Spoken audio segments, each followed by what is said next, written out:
Next question is from Kyle from Market Forces. Welcome back, Kyle. We're saving the good wine till last, are we? No need for an introduction there, so thanks for that, Paul. Right. I'll try and keep it brief. I just wanted to draw attention back to some comments you made in your opening address about item 6, the resolution on transition plan assessments. You said that it's ANZ's preference to, keep a relationship with these customers to try and drive improvements there rather than divesting.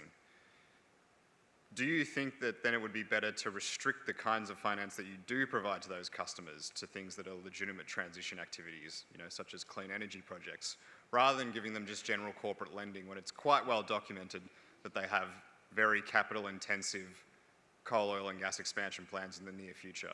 Do you accept that that might be a better alternative? I think they've got businesses to run, and what matters to us is, have they got a set of publicly identifiable targets and clear strategies, including their CapEx plans, to reduce their carbon emission intensity over time? If they've got that, we'll work with them. If we start pulling away on finance, even from salami slicing the business into different bits, we're introducing them to other banks who may not have the same requirements or standards as us.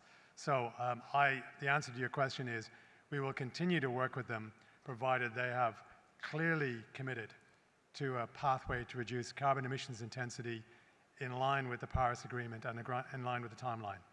And what happens if they don't improve? Because I think it's quite arguable that many of your clients actually haven't improved their transition plans in the time frame that you've given them already. Well, we've actually got 3 categories that we restated this year. From memory, it's mature, progressing, and emerging. Roughly 75% are either progressing or mature.